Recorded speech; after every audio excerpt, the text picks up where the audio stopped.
Hi everybody, thanks for joining me for another tutorial in Melinda's Rubber Room. Today I'm going to show you how to make this fun fold card. Pops up in the center like that. It's actually quite easy to make once you have all the measurements, so I'm going to get right to it and show you how to make it. So I am Melinda Pierce, I'm an independent Stampin' Up! Demonstrator, and this is one of the cards that we did. It's the card that we did during my Zoom class on Wednesday. I have those from 10 a.m. to noon on Pacific time, and I give you all the measurements ahead of time like I have here, so that you can do the project with us. And then I do this recording afterwards in case you didn't have a chance to do the card along with us. Okay, so I'm going to start with the base cardstock that measures 8.5 by 5.5, and it's scored at 4 1/4, just your standard card size. And then I have 2 pieces of white cardstock that's going to go in the center. Those measurements are 4 inches by 5 1/4. If you do want to stamp these ahead of time, you'll want to have your greeting stamped up at the corner. You can also do that after the fact. It does fold pretty flat, so you can get a flat surface to stamp on. And you can always cut a greeting out with a die cut as well, and attach that after the fact. So I'm actually going to make this card a blank card so that I can use it for any purpose in the future. So I'm going to leave my greeting blank. I am going to attach these white pieces on the inside. I think just having the white contrast on the inside just makes it pop out even more with that mechanism on the inside of the card.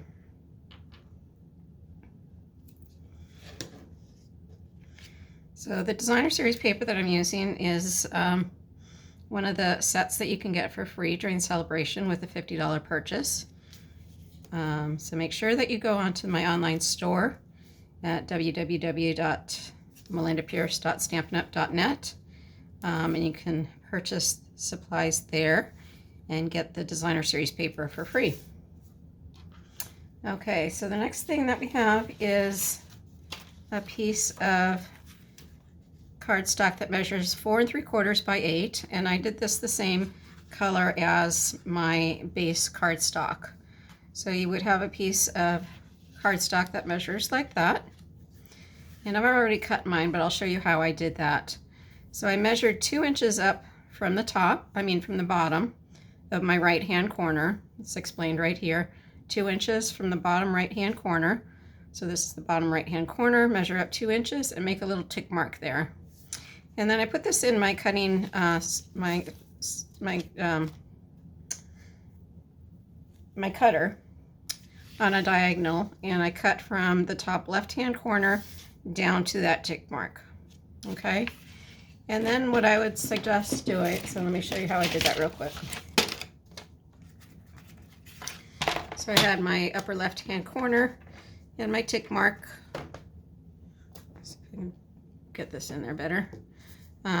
I lined up the tick mark with the cutting channel and that top left-hand corner in the cutting channel, and I just cut that piece off like so. So now you're going to want a straight edge. So you're going to want to turn your piece this way with the long straight edge up next to your cutting, next to your cutter.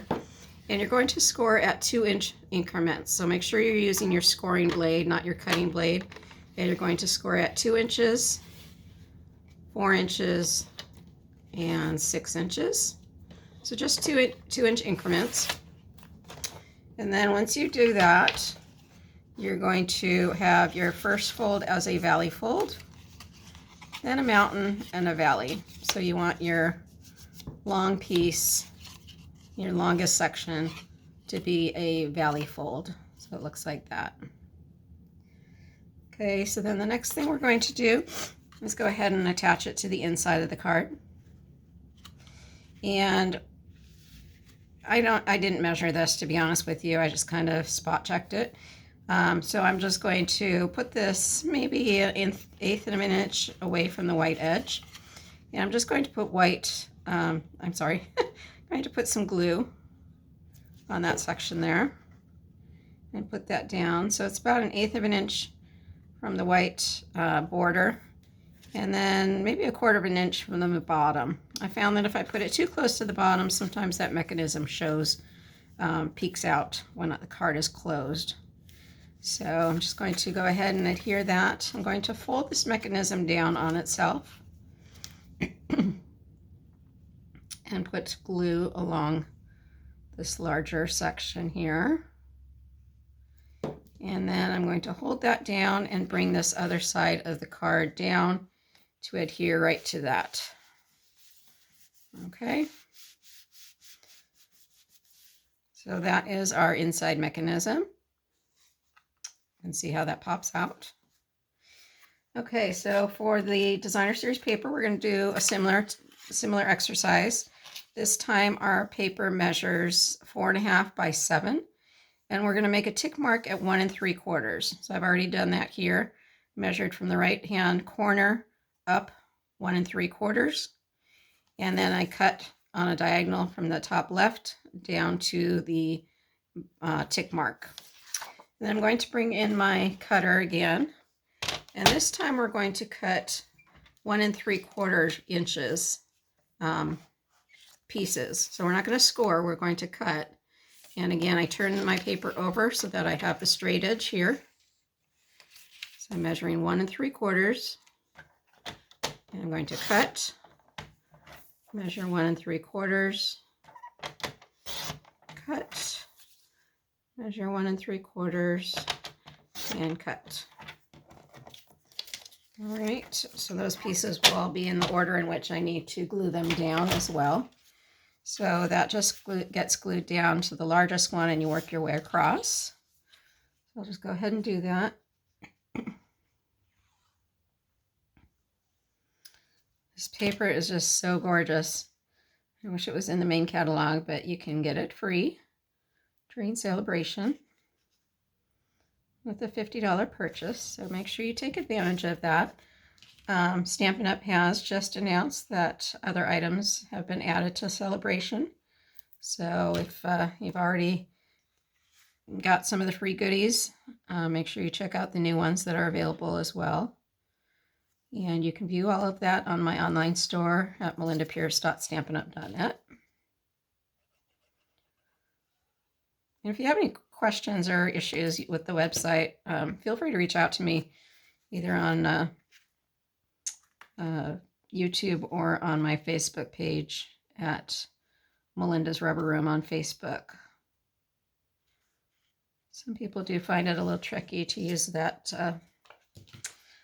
use the online store, so I'm happy to help you out with your purchases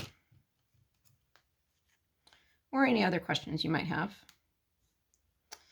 Okay, so there is the inside of my card completed. So now all I'll have left is my outside, and again I'm using that same free paper for the outside, and you can see the other side is nice too. Just a real great all-purpose coloring for the opposite side of that beautiful Designer Series paper. I'm going to attach that just like so.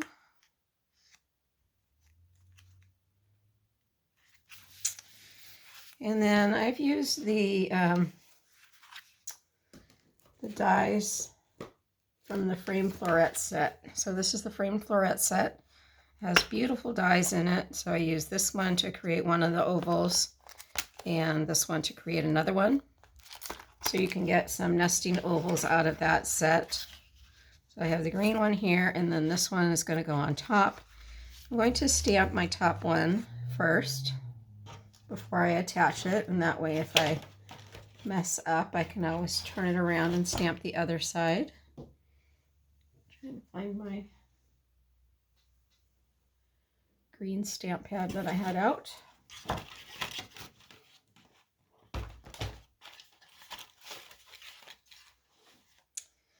Oh, I guess I'll just stamp it in the black.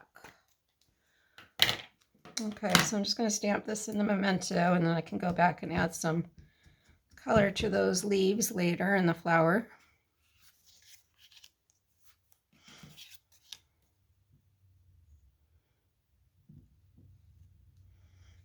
Okay.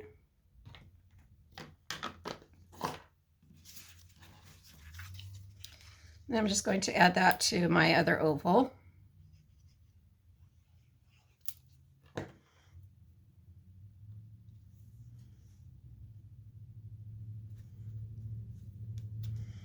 Just like so, and then attach that to the front of my card. And again, I'm just going to leave this one blank so I can apply the greeting at a later date and use it for any purpose that I want.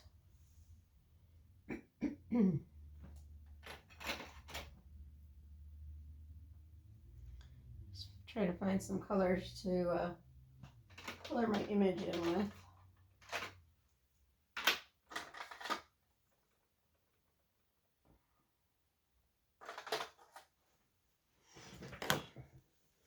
Okay, so I'm just going to use the light fresh freesia. And these flowers are pretty small, so I'm just going to use the fine tip. These are the blends that I'm using. So they're alcohol markers.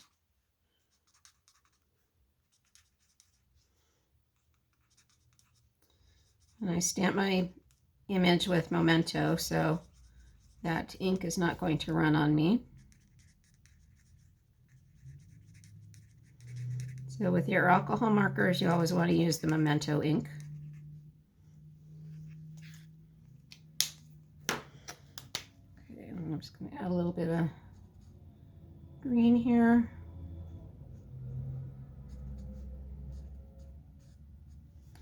So you can see how easy it is to make a wow card if you have the right measurements and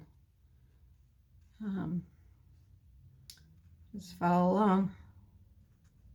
So I hope you can join us on my Wednesday Zoom session. It's a fun time to get together with other stampers and just chit chat and socialize and get to know other people and make some fun cards at the same time. Okay, so there is that completed card ready for a greeting. All right, so join me over on my Facebook page so you can see what projects we'll be doing next on Zoom. I usually post those on Monday or Tuesday at the latest for the Wednesday class. So join me over on Facebook at Melinda's Rubber Room and get all the latest information. Make sure you check in on my online store and catch up on all the celebration offerings. You can get some really great deals right now. Free goodies with a $50 purchase or a $100 purchase. So make sure you check it out. All right, until next time. Bye-bye.